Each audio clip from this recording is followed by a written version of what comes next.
such an wonderful interaction. Yes, oh, well, sir. well, you don't know it's wonderful yet. You should wait till afterwards. Yes. Sir, greetings of the day from India, and good morning, sir, and good evening from India. I'm Prashant Singh, and with my colleague Miss Nandini, and we are graduate students of forensic science from Amit University, Haryana. And we are a we have keen interest in our field of forensic science, so we like to dig in different aspects. So we have written many articles also on forensic science and on other various disciplines. Moreover, we are conducting such events using the name of Forensic Corner, where our initiative is to promote forensic science so that other students, other professionals can gain insights about the subject matter. So, sir, welcome to the Forensic Corner. We are really happy that you could get your time today for for this interview. So now I'll request Nandini to please introduce sir to our respective viewers. Yeah. Thank you so much, sir, for joining us. Victor Weedn, sir, holds a dual degree of MD and JD and is a forensic pathologist and attorney. And currently, he is a professor in the Department of Forensic Sciences at the George Washington University. He has worked as a medical examiner, crime laboratory director, research scientist, and academic, including as a law school professor. He founded the military's DNA identification program, where he pioneered mitochondrial DNA sequencing and DNA microchip technology, and oversaw the Armed Forces Identification Laboratory, which identified the remains of Tsar Nicholas II of Russia, the Branch Davidian conflagration victims in Waco, and later in Michael Blassie, the Vietnam unknown of the Tomb of the Unknown. He also pioneered SCR and mitochondrial DNA analysis. He pioneered CE and microchip technologies for DNA analysis. He played pivotal role in the development of real-time PCR. He participated in the FBI committee that recommended the adoption of original 13 crore Codis STR loci. He was on prosecution witness list for the OJ Simpson trial. He holds a patent on the latent fingerprint technology. He led the establishment of clinical molecular pathology standards. He was involved in the investigation of mass graves from the Saddam Hussein regime by the RCLO. He was the president of the American Academy of Forensic Science in 2015-16 and received Helpern Award from the Path Bio section in 2017. He was detailed to the DOJ as the senior forensic advisor to the Deputy Attorney General Sally Yates, 2016-17. He testified to the US Congress in 2018. He is currently on the NAME Board of Directors. So after a huge list of accomplishments, it's really hard for me to believe that you are here with us. Thank you so much for connecting with us. I would like to ask Prashant to begin with the interview round. So shall we begin with our question? Sure. do you, okay, sure. I'm right here for you. So the basic question which we can ask you is that as the point of student view is that, sir, what is your inspiration? Like, what is motivating you to do all these great achievements that you have done in your career? The field of forensic science, you have contributed a lot for the society. So, sir, what keeps you moving and what are your inspirations? Well, I was in high school and the newspaper always had Dr. Joe Yahimchek as the chief medical examiner on the front page. And I thought, well, he's doing an interesting thing. So I decided to kind of make it my career at that point. I thought it was interesting. I got a law degree in addition to the medical degree because I thought having an extra degree might help you get the position that you want. I thought I might want to stay in Houston. And so, you know, now that I'm older and wiser, I realize it has nothing to do with that. It's far more about who you know and what the timing is. So I wouldn't necessarily recommend everybody spend a lot of extra time trying to get extra stuff. But at any rate, I felt that this was something you could do for society. I thought it was interesting. intellectually interesting, so that's for me, but at the same time helping society. And I've really never lost that. I really believe very strongly that our world is not fair, but to the extent we can help justice and create better justice in the world, we're helping, and I think we do that. It really strikes me that the reasons that most people get convicted, most perpetrators get convicted, or at least face punishment, is due to self-confession or eyewitness testimony. But forensic science has come onto the scene over the last 100 years or so. You know, really since the 70s, it's become important. Before that, it wasn't true. Even though it existed, it didn't have the impact that it did. But I like to believe that forensic science truly brings more truth. It's a more objective and more and powerful truth finding device. And so I believe strongly that it helps convict the bad guys and exonerate the innocent, and that helps justice. I think everybody who goes in this field of forensic science is really helping to establish greater justice in the world. Yes, sir. That is very true, sir. Yeah, and I'm passionate about it. And really the stuff I do is because I enjoy it, but also because I feel I'm doing some good in the world. Sir, and moreover, forensic science is something that we can relate with our daily lives. It's basically something which is the science of common sense, I would say. We're able to, it is the science of common sense, I think. We are able to relate with it. We're able to relate it with real life situations, and it's basically our observations. Yeah, so I think students, as you say, students can relate to forensic science. It makes science, the broader science, more accessible to people. And so now I've seen it go down to the elementary school level, particularly fingerprints. You know, everybody can look at their own hands and compare it to everybody, do the prints and pass it around, and people go, oh yeah, that's mine. Very accessible, and that's good. And so I really think forensic science is a good way to teach science more broadly. And if you think about most science, it's a discipline that has a body of knowledge for a particular thing. But forensic science is kind of topsy-turvy because it's not a discipline looking for an application. It's an application looking for the various disciplines. Okay. You know, like what science will help us answer this question? You know, and the question is, well, did this guy do it, or who did it, or how did they do it? You know, there are questions, and then we try to find the science that's applicable. Definitely, sir. Sir, yes, sir. So my next question was, sir, you have worked as a medical examiner and also the director of a crime lab. So how would you describe your experience about that, both the different professions, and what are the types of cases you have witnessed in your career? So what was your experience like, sir? Those are two very broad sets of questions. Let me start here. So pathology in the United States is taught differently than in some other places. Pathology is the study of disease. You go to medical school, and then when I went to pathology, it was a 4-year residency program.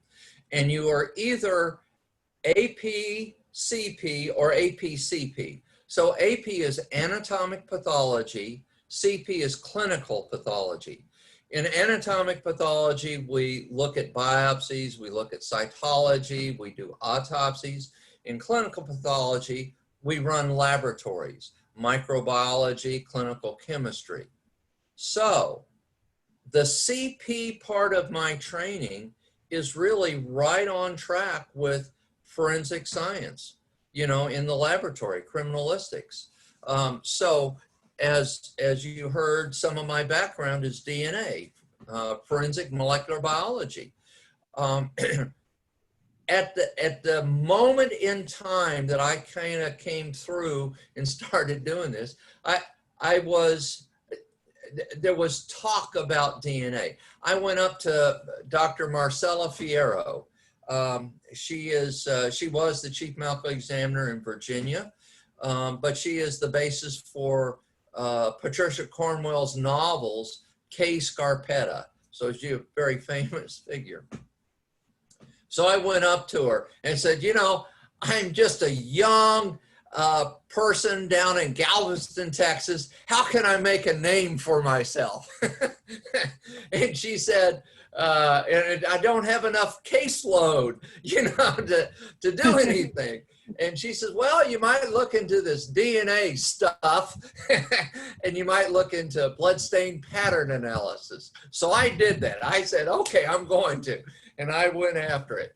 I wrote to the Jet Propulsion Laboratory in Pasadena, California, because they work with NASA and they have all of these, you know, fancy formulas for dealing with the gravity. So I thought, okay, bloodstain pattern. Right now, everybody's using it as straight lines. And certainly there's got to be a gravitational effect.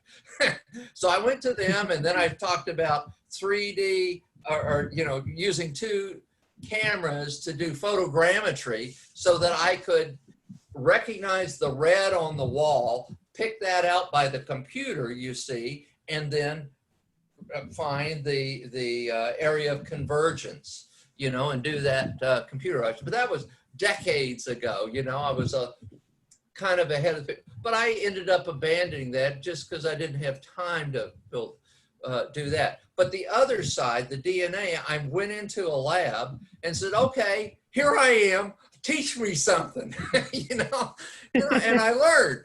You know, but there was at that point really nobody in forensic pathology, at least in the US, who really knew much about DNA.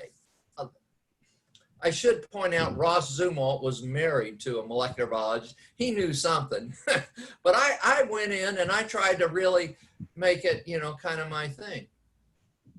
But this was a time before PCR was widely used, you know, so it was just a point in time that I came on. And so luck and timing means a lot to anybody, I'll tell you, for almost anything they do. So at any rate, at that time, we in forensics were getting ahead of the clinical community. But because I was a pathologist, a member of the College of American Pathologists, I got onto the Molecular Pathology Committee, and I ended up writing guidelines because the forensics community was working on standards and we were doing that ahead of the clinicians. Now the clinicians, you know, went way past forensics pretty early on, but there was a time where we were ahead of them.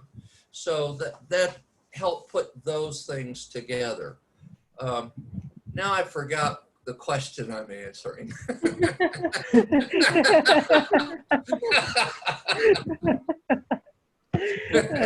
So I remember there was a point in there somewhere. Yeah. But actually, you also want to get to cases that I thought about. But what was your first question again? I want to make sure. It was basically that you were the director of a crime lab and also a medical examiner. Right. So I was putting together forensic pathology with the crime lab. And so I was trying to tell you that some of my background is running laboratories. Here in the United States, a forensic pathologist, that's kind of something they do. So, so it was not so unnatural. And the fact that I, as a forensic pathologist, wanted to learn about DNA also helped put those things together. And so I actually kind of rose in stature, if you will, in the DNA, forensic DNA community. It led to other things. So for a while there, I was a research scientist at Carnegie Mellon University working on microchips. You know, I'd never had a single class in engineering in my life, and here I was on the faculty of a major engineering university. But it was because of the DNA. They wanted to do DNA things using MEMS chips. MEMS is MEMS, micro electromechanical systems, and it's basically movement on a microchip. But that allows you to do kind of laboratory analysis on the chip. So it's anyway, similar to electrophoresis movement or something like that? Well, I was a real pioneer in capillary electrophoresis, and that's because I happen, you know, just a moment ago, we talked about science, right? I really was, as a child, very interested in science. So I learned some stuff. And I knew at the time that one of the very best methods of separation was capillary electrophoresis. And what they were using for DNA at the time was slab gel electrophoresis. So the DNA has a negative charge and it'll go through, you know, the gel. It wasn't sufficiently high resolution. For that, we had to get shorter strands of DNA and then a matrix that is more dense, allows more separation. But as it turns out, to take the DNA and have it go across the gel, you can speed it up by turning up the voltage. But at some point, the Joule heat will burn the matrix, will burn the gel. But you can imagine that if you could put that gel in a cylinder, then there would be 360-degree radiation of the energy. And if you reduce the size of that diameter, then you get more heat dissipation. So putting those two things together, it was easy to recognize that I could separate DNA quickly through a capillary electrophoresis and at the same time have the best resolving capability. We talk in terms of plates. A typical CE might be 30,000 plates. And so I looked into it. Applied Biosystems had already been looking into capillary electrophoresis, but they kind of dropped it. And I hired some people to look into it. Then the FBI, you know, started working on it. Then other people did, and Applied Biosystems picked it back up, and we made it work. But I guess the key for the technology is that we started looking at smaller DNA fragments. So that's a digression from your question, but it kind of puts it together. You know, my background and why I did, you know, criminalism. When I actually got to Birmingham to run the crime lab, I really started working more on firearms than DNA, because we had some really good people. And as a crime lab director, I felt that the most important asset that you have are your people, you know, and so you look at your talent and you try to work with that. And we did some good stuff in firearms. Here at George Washington University, I noticed that we really didn't have mass spectrometers. I said, how can you have a major forensics program without mass spectrometry? So my big thing there was to build a mass spectrometry lab. And so now I can tell you a fair amount about harms and MALDI-TOF. And well, I actually got into MALDI-TOF back at the AFDIL in the military, because I thought that might be an interesting way to analyze DNA. But regardless, I got more into it. And I think there's been a bit of a revolution in mass spectrometry. When I was first in my career, you know, mass spectrometry was considered definitive, right? A GCMS, now you get the right answer. Well, now we know that it really, you know, some things will look the same mass or resolve. You need either higher accuracy or other ways to separate the things. You know, the synthetic cannabinoids now, for instance, that takes a lot of resolution, and a simple GCMS is not sufficient, not definitive. But now we really do. It's amazing what's happening in technology. In fact, throughout my entire career, technology has really advanced and progressed, and following that has been fun. That's something I actually would say was a useful talent that I had. I was pretty good at figuring out what the next technology was and following that wave, and I really have done that quite successfully. But I would say that anybody in forensic science really ought to learn the technology of their field and look at the advances happening in the basic sciences and figure out what could apply to what you're trying to do. Yes, sir. That is really amazing, sir. The way you have. In fact, here I'll do this because I think this is fun. If you have a microchip, right here, it's a microchip, and let's etch into it a little rectangular well, so it's like a swimming pool, right?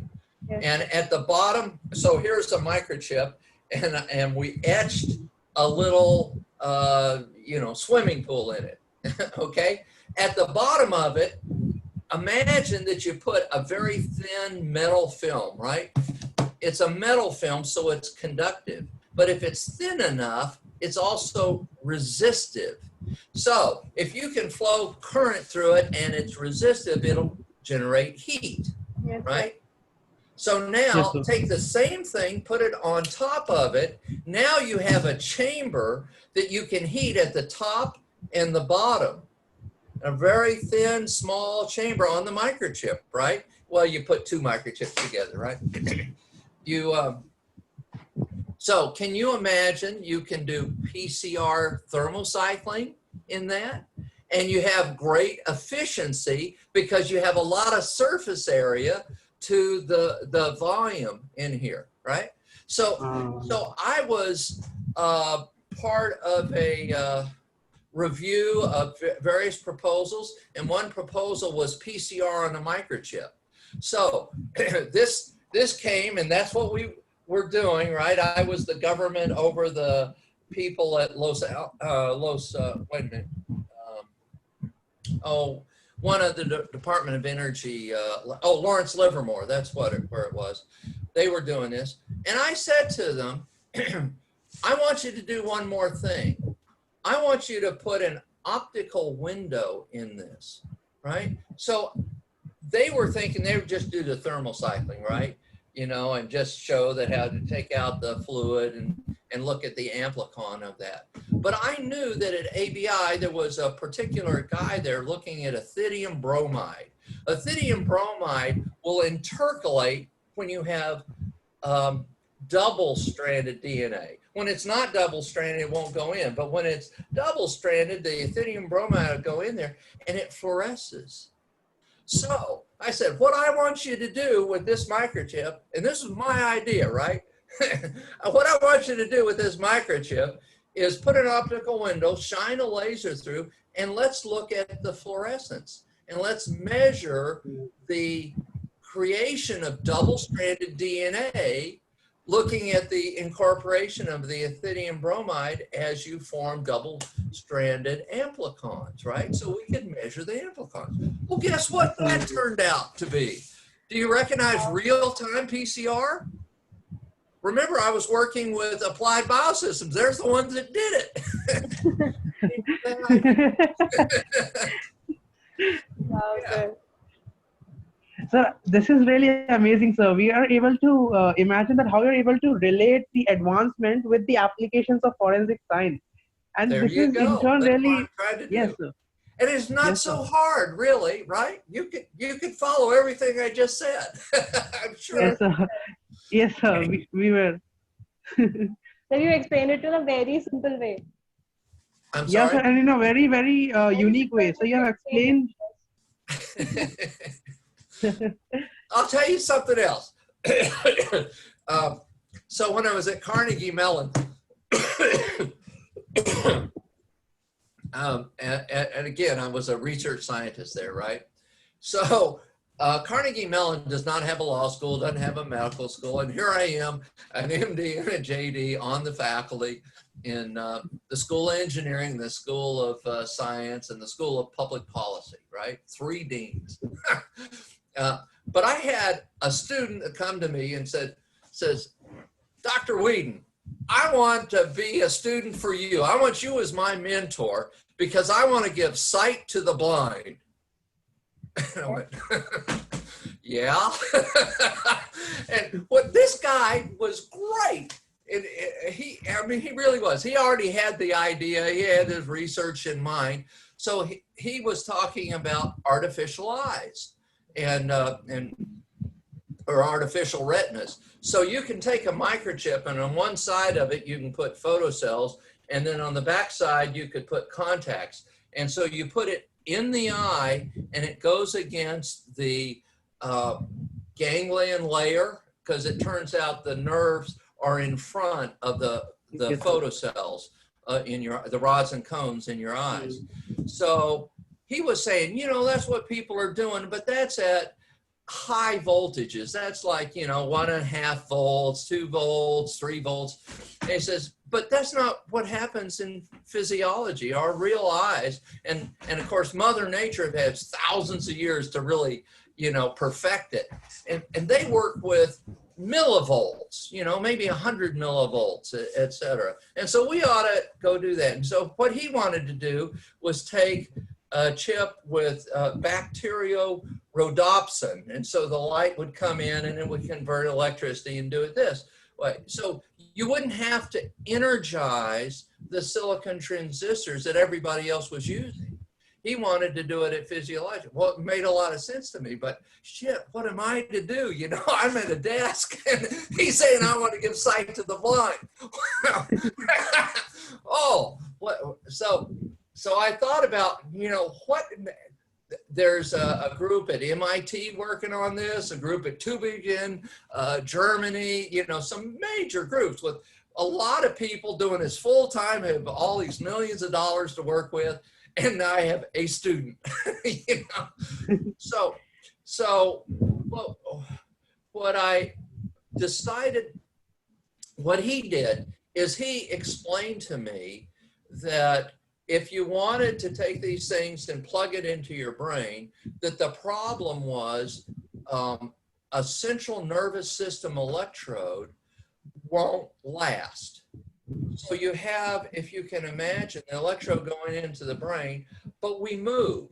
And you know, our brain is inside and it's not like tethered, right? So this kind of thing, you have movement. So the electrode will kind of start to form a little pocket in there and it will stop working, you know? And then you'll get gliosis and those cells will insulate really the electrode from the rest. So to get a chronic central nervous system electrode is a problem. So what they started to doing is put polyperols. Now the process of creating a polyperol is, you don't make one polyperol that's of a certain characteristic. It's more like a brush, right?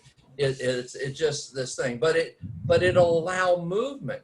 So those electrodes will last much longer. Instead of lasting just a few weeks, now it'll last a few months. Then I got the bright idea of saying, well, let's take another kind of molecular wire, polythiophene. And so this is a wire, a chemical that will conduct electricity. If we can put the electrode with these polythiophenes out there and have it insert into the nerve, now we have an intraneuronal electrode, but now when it glioses, it cements it in place. So now you'll have a really long-lasting electrode. So what we ended up doing was we took microchips, we put these polythiophenes in there, and we put chains on the side of it so that it would get into the lipid bilayer of the cells. And we put neuroblastoma cells, and we could see if we wanted to see if we could depolarize those neuroblastoma cells using this electrode, and it works. It worked. It does. So at any rate, the whole point of this, if you just think about things, you know, and try it, it's amazing what you can come up with. So that's amazing. Yeah, that's just an anecdote. I just thought I'd tell you. Okay. So, sir, we shall move to the next question. Okay. Yeah. So, sir, your journey in research is really inspiring. And, sir, you have also pioneered programs like DNA identification program, capillary electrophoresis, microchip technology, etc. So, sir, could you share your experiences about what these programs and how they have impacted the society? Oh. Well, there's really two questions there. One is how you got started, and the other is the impact on. Yes, sir. So, so let me, I guess, say this. So a lot of that early DNA work was creating AFDIL, the Armed Forces DNA Identification Lab. It was clear to us, I say us, I mean, I led the actual work, but the leaders above me had to believe in it, right? Had to believe in the program and support me in the program. And I had to help educate them that this really is possible. But we all recognized that DNA was going to be important for human identification. And it's something that the military deals with all the time. You have an airplane crash, you have all these bits of, you know, tissue out there that have to be identified. You have soldiers in various situations, sometimes decomposed. And we knew DNA was a technology that probably should work. At the time, most of the crime labs were using an RFLP. And I recognized that that was very susceptible to degradation. You know, so I early on made a decision that we're going to only use PCR analysis, which was a very good decision on my part.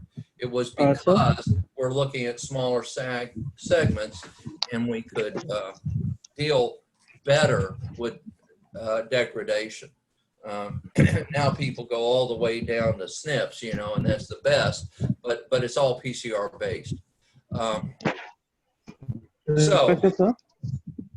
So I was saying we had to recognize that there was a technology that was useful to what we wanted to do.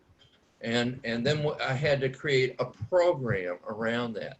And so probably the most important thing to do is to recognize good people to come help you, you know, solve the problem. So at the time, PCR was really basically invented and being developed by some people in California. So I went to the university that was really working on that, University of California at Berkeley, working with Cetus Corporation at the time. But I wanted one of their students that had actually worked on it, and I brought her in. I remember talking to her and recruiting her. She goes, "Victor, let me get this straight. You want me to leave my family and all my friends, come all the way across the country to work with you in a lab that doesn't exist?" I said, "Yes, that's right."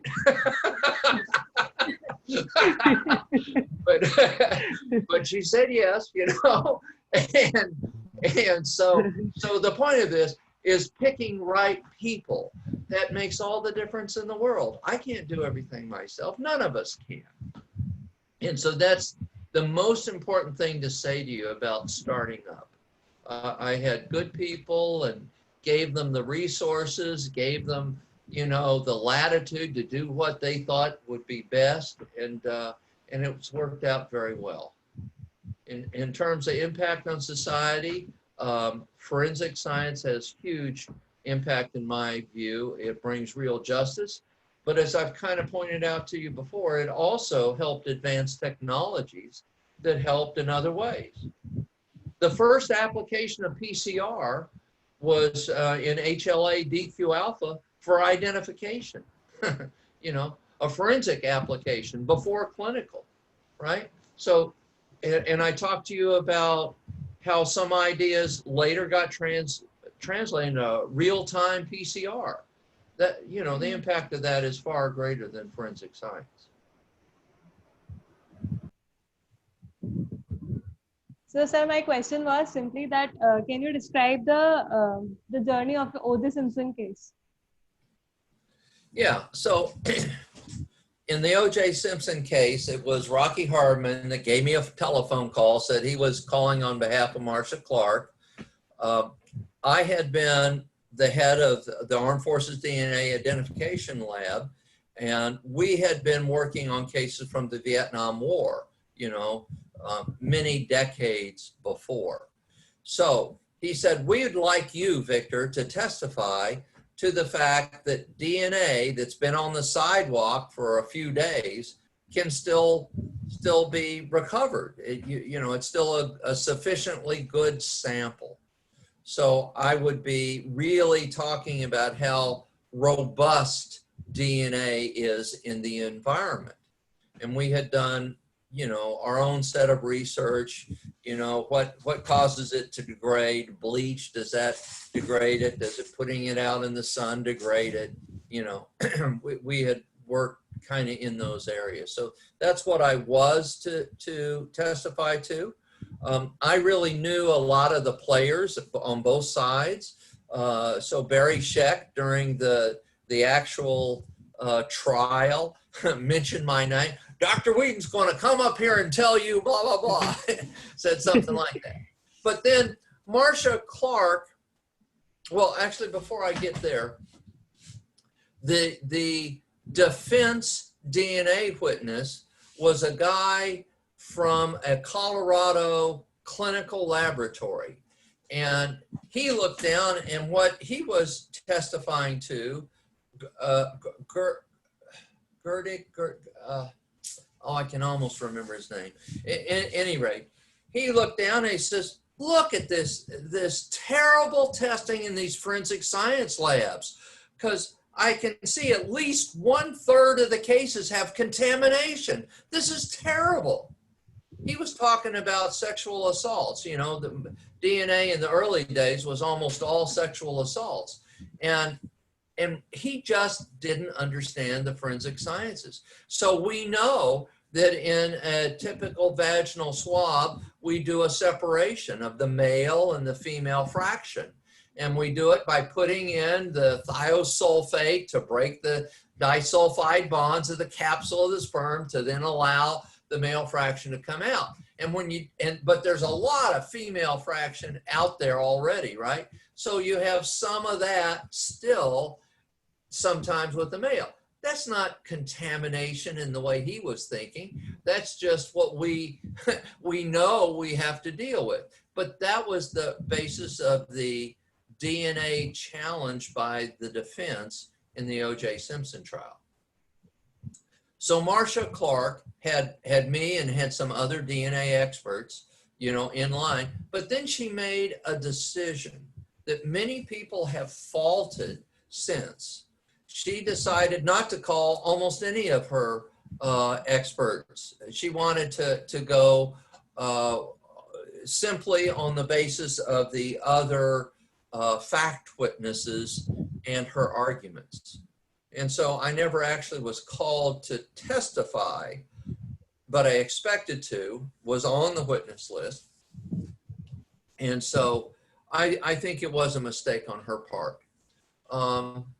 It's unclear, though, even if she had called me and some of the other people, that it would have changed the outcome, because essentially the defense was able to paint this, to portray this as a racist prosecution that was blindly, you know, going after OJ. And so the jury acquitted OJ Simpson. Now, he came back later in a civil trial. There was a lower standard. In the United States, you have to convict somebody beyond a reasonable doubt, but in civil trials, only by a preponderance. and by a preponderance, you know, they found him guilty essentially, and you know, he had to pay those things. Does that answer your question? Yes, sir. Okay. So thank you, sir. The next question is, sir, you have also investigated the mass graves from the Saddam Hussein regime. So what are the considerations a forensic expert have to keep in mind while examining such graves? And can you please describe your experience for the same? Well, I can't talk a whole lot about it, but I can say to you that I was called in as the pathologist. They had another group of anthropologists. The anthropologists looked for places where there might be mass graves, found them, dug people up, and then they did, and because they were very decomposed, we're really talking skeletonized remains, the anthropologists did their description. But they considered the interpretation of the injuries to be up to the pathologist. And it's the forensic pathologist that then would say, well, we think he died from X. So there were some obvious gunshot wounds, right? And those gunshot wounds were easily identified by the anthropologist and they could describe them. But to say they died of the gunshot wound, that was my job. And of course, you know, here's a gunshot wound with no other obvious things. It's not a hard thing to do. It's just my role, you know. And of course, I don't know that they weren't shot, recovered, and then poisoned, right? I wouldn't be able to say that couldn't happen. But my role was say what's most likely to happen. And when you have a whole lot of these individuals or, you know, skeletons, all with gunshot wounds, same type, it's really not hard. So let me describe what I think kind of happened from my experience there. At least one of them. I really worked on two sites.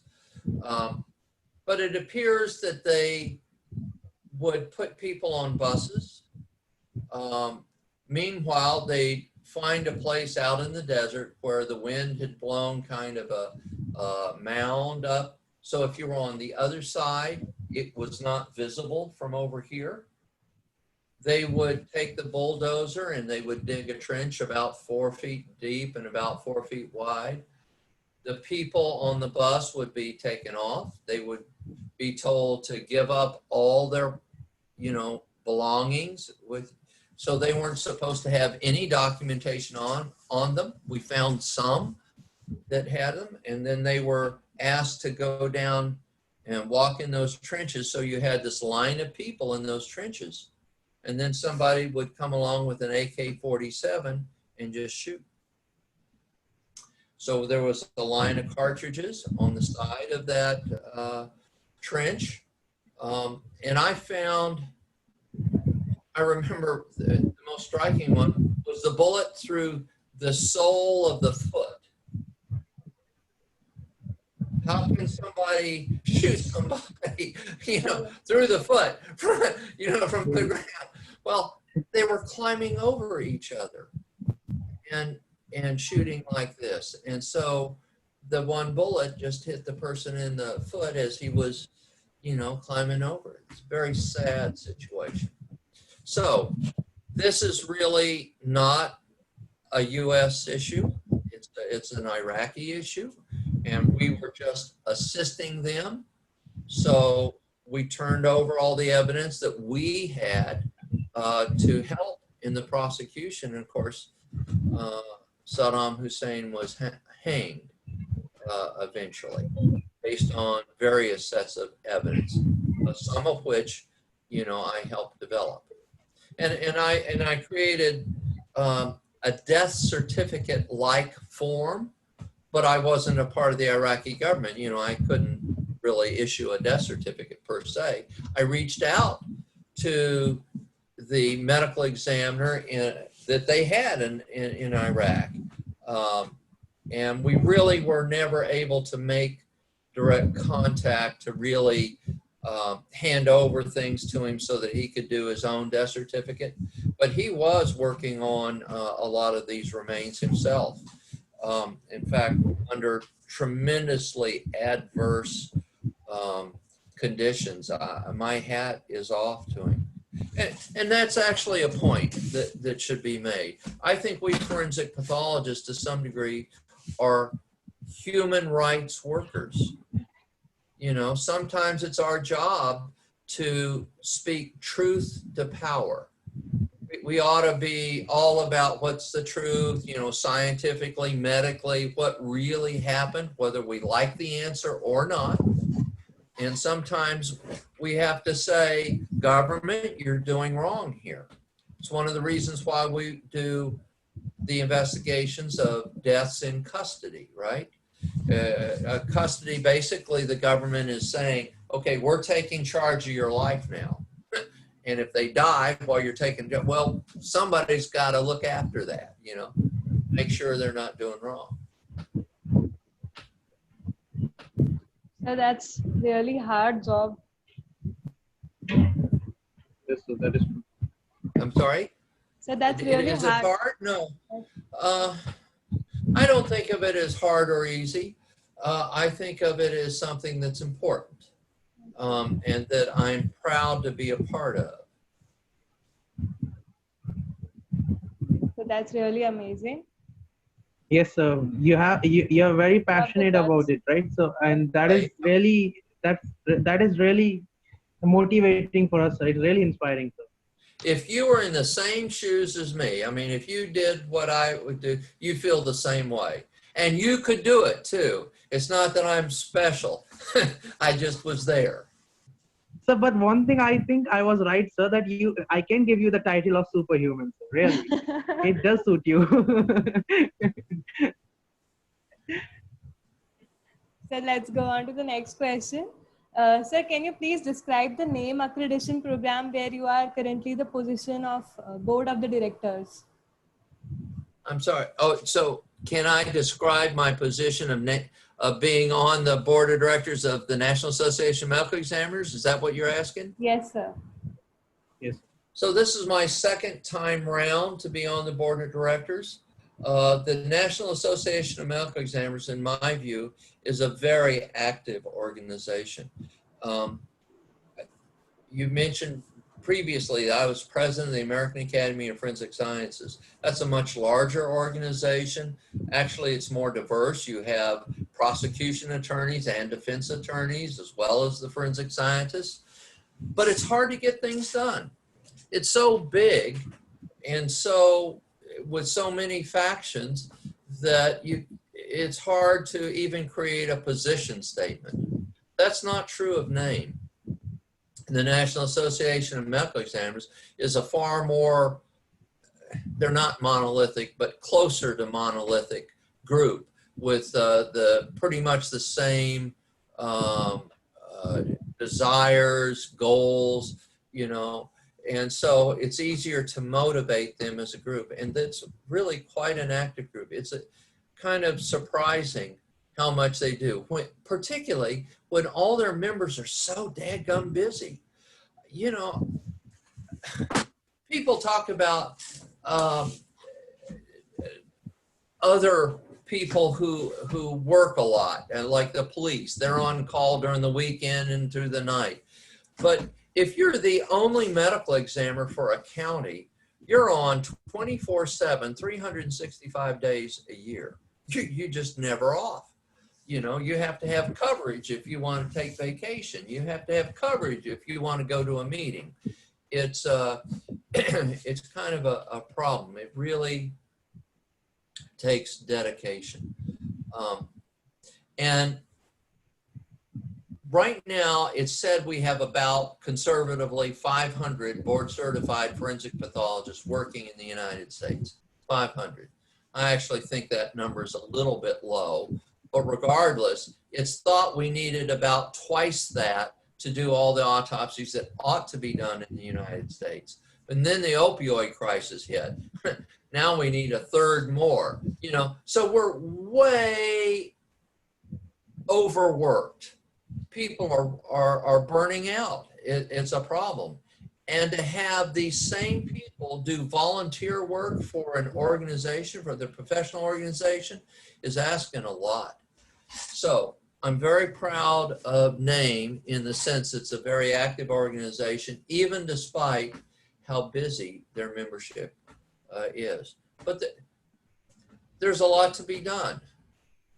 You know, in the bigger scheme of things, all of forensic science, and including the medical examiner and coroners, the forensic pathologists, they have come to government when government has already largely been established. And they have to come in and say, hey, we're a new thing, and we have to, you know, develop their structures and then expand. I'm sure it's true in India, just like it is here, that the demand for forensic services has outstripped the resources. We're constantly behind, and we seem to catch up on the backlog, but then the demand goes up again. Yes, sir. Yeah. That's the same case in India too. So the backlog is so much and the cases are going on and on. That's the same thing that you are explaining. Yeah. So that means you have to argue with government to get the resources. Yes, sir. And Yes, sir, the demands are very high. giving everybody, okay, this year you get a 3% increase in your budget when your demand is doubled, you know, and puts you further behind. And we're still in catch-up mode. But I also believe we've done a heck of a lot of the evolution has really come a long way. I remember during my lifetime when Joe Davis went down to Florida to work with Stanley Durlacher, and then there would be 2 forensic pathologists for the whole state of Florida, and then Durlacher died. So he was the second forensic pathologist who was the only forensic pathologist for the entire state of Florida. Now they have dozens of forensic pathologists. We've come a long way. That's true in forensic path, but also the forensic sciences. But we still have places to go. We are a dynamic, growing area of government around the world. That's doing true, good. sir. Yes, sir. Sir, moving on to the next question. Sir, how the role of an attorney and even as the forensic testimonies differ from that of the casework scenario? I'm sorry. I apologize, Nandina. I missed the question. Sir, how the Didn't quite catch it. how the role of an attorney and even as the forensic testimonies differ from that of the casework scenario? So I guess you're asking my attorney background, my legal background, how has that affected my Yes, sir. testimony? Yes, sir. And so how was it different from the actual work of the forensic sciences, which we do at the field or at the laboratory? So I have had to testify a lot. I have not had the grilling that many of my colleagues have had, you know, in this case or that case. But it's been a significant part of my practice. And the legal background, my training as an attorney, the biggest impact it has made me comfortable because I kind of understand the process. I understand both sides. There's a lot of my colleagues without that background, they come into court and they're scared to death. And they sometimes don't say things that they should because they're scared to speak, you know. I'm not. I like the opportunity to educate people about forensic science, and I take it, and sometimes the judge has to say, okay, let's move on, sir. But so that's the biggest thing.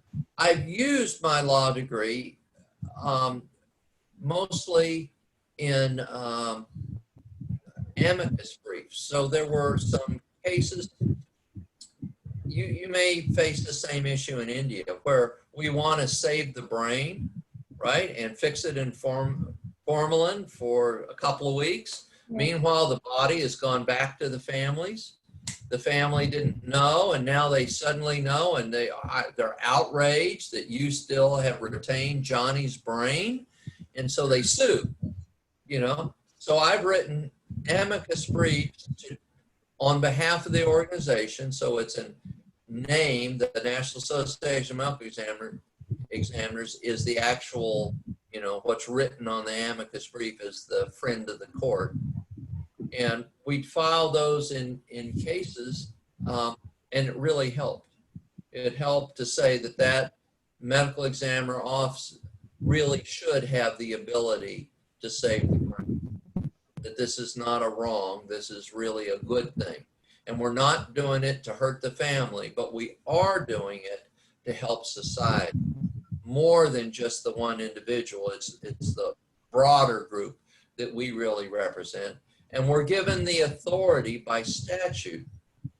Law gives us the authority. It's not a consent of the next of kin. It's not like an organ or tissue donation. This is really a statutory authority, because we can't let the perpetrator of child abuse not allow us to do an autopsy. Right? We have to be able to do it over the objection of the family. So I've written amicus briefs, and my legal background helped me to write those amicus briefs. I'm currently the chair of the Legal Affairs Committee for NAME. I've also written some legislation, drafted legislation. Some of it has been enacted, and I feel very good about that. I just wrote some other model legislation, and you may see that. We'll see. That is really nice, great, sir. sir. That's really amazing, sir. Yes, sir. So let's go on to the next question. Sir, what message would you like to give to the forensic students like us, that how can we set foot in this field, and what are the possible obstacles we have to face? Here's one thing that I'll start out saying, which is scary. One case can sink a career. If you screw up, you might be fired and never be able to get another job in the field, because it follows you. You know, the courts will ask you, well, weren't you the one that did X, Y, Z? You know, and if you have to say yes, that's a problem.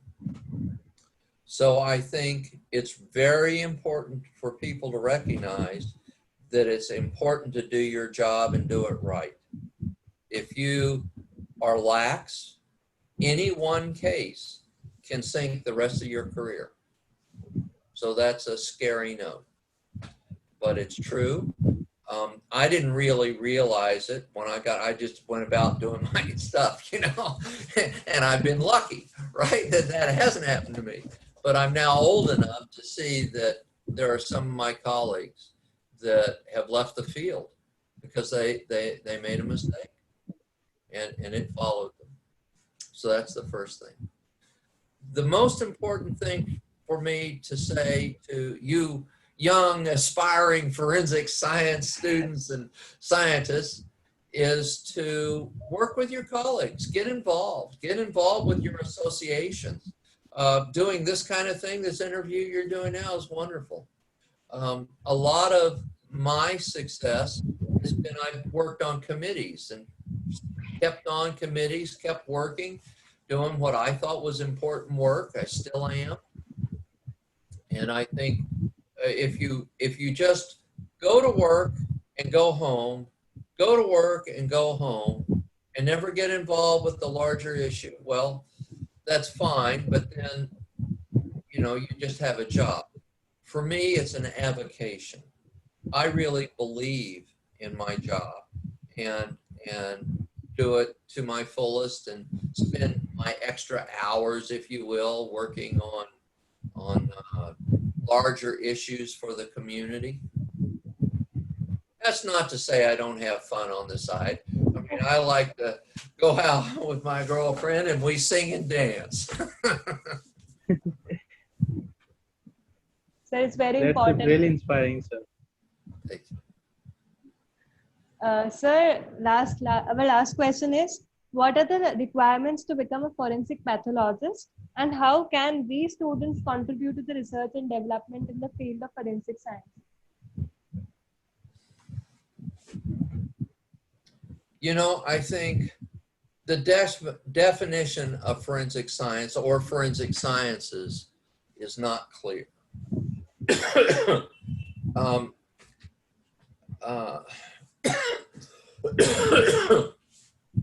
Some people, most commonly you hear forensic science is the application of science to the law.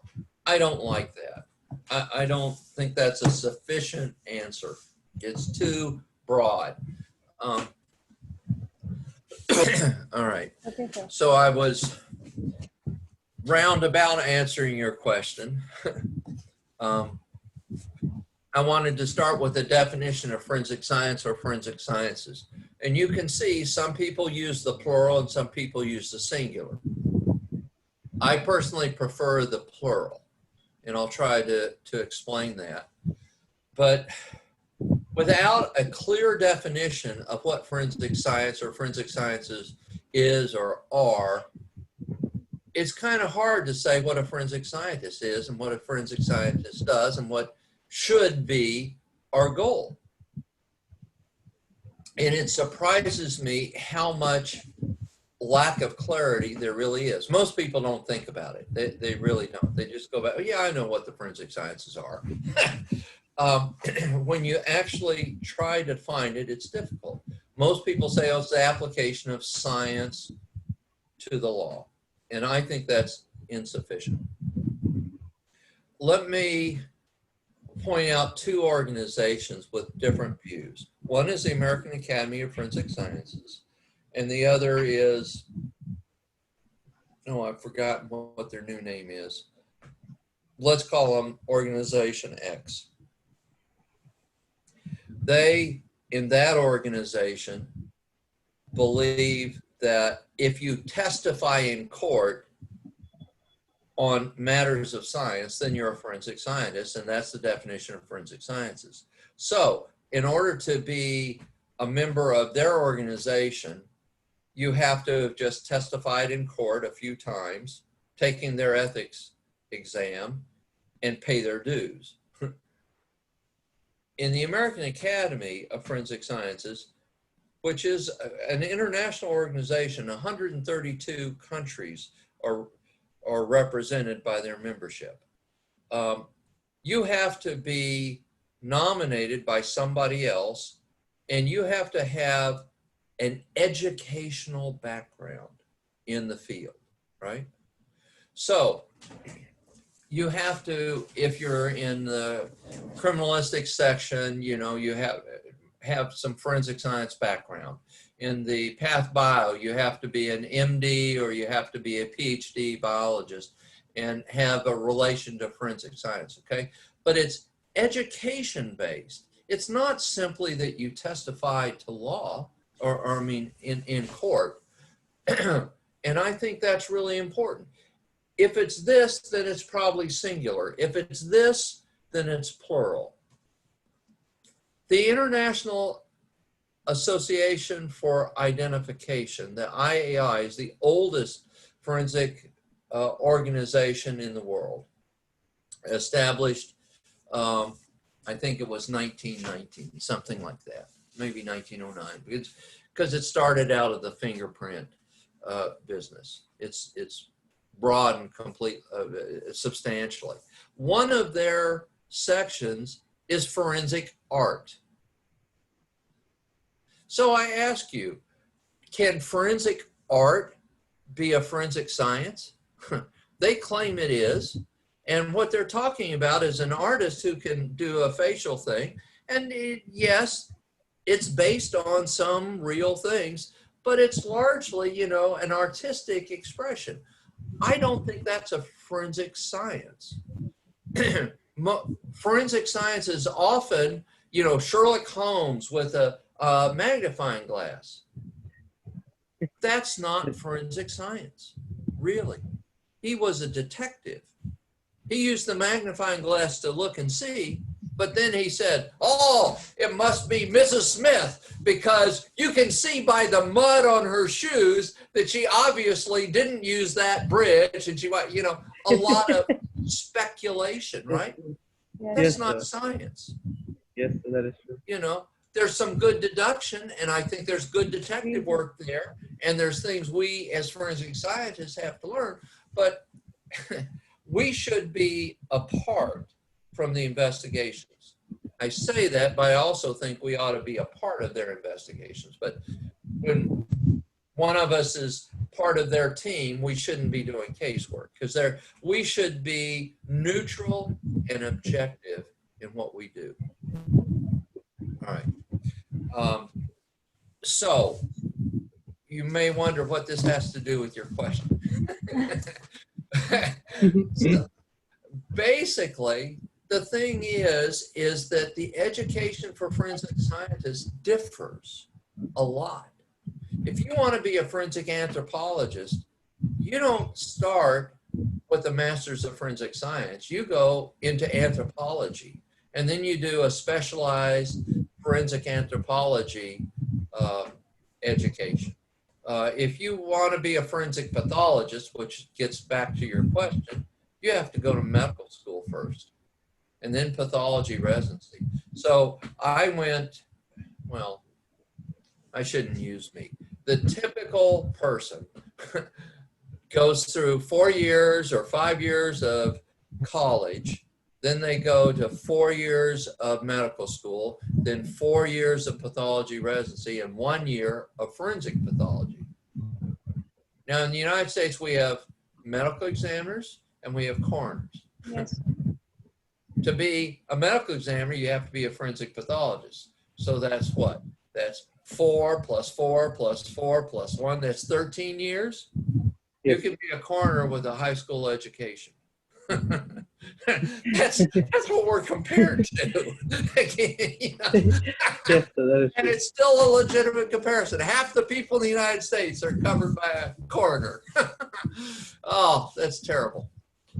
You all, I think, are further ahead than we in India. I think India is further ahead than the U.S. in this area. So at any rate, learning a science background to me is very important. Most departments of forensic science in this country, U.S., really are trying to turn out somebody who could be a forensic chemist or be a forensic molecular biologist or do something else forensic. We in our department feel that's not right.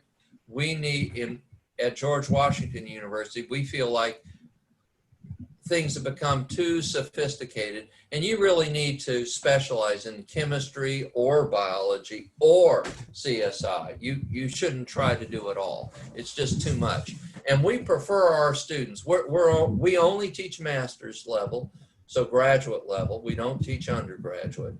And we would prefer somebody who is a scientist first, a biology major or a chemistry major, and not an undergraduate forensic science, because we feel that dilutes out the real science. So that's our philosophy at our school. And it gets back to the question that you asked. I really think that somebody ought to be grounded strongly in the science, and then learn the forensics and do the forensics part, which is also very substantial. Did I answer all of your questions? Maybe parts of it I didn't. Sir, how can one contribute to the research and development of the in the field of forensic science? That left unanswered. So there's so much to research. I mean, it's really, there's a jillion people in our field, right? And there's departments of forensic science all over the world turning out really too many students for the number of jobs they have. And they're all trying to do some research, but there's a lot of research to do. I guess the deal is to do good research, do it on issues that matter, and carry it forward. If it's just done as a little student project and put on a shelf and, you know, on pieces of paper and that's never sees light of day, then that's not very useful. You really want things to get out there and work in the field, right? So people use whatever. And so carrying something forward is important. Continuity. Now, it could be that the same research So we will be sharing carried out you by other one more students. ID because this meeting is going to be end in 30 seconds. Okay. No, just thank you very much. I appreciate it. I enjoyed it. Wish you luck.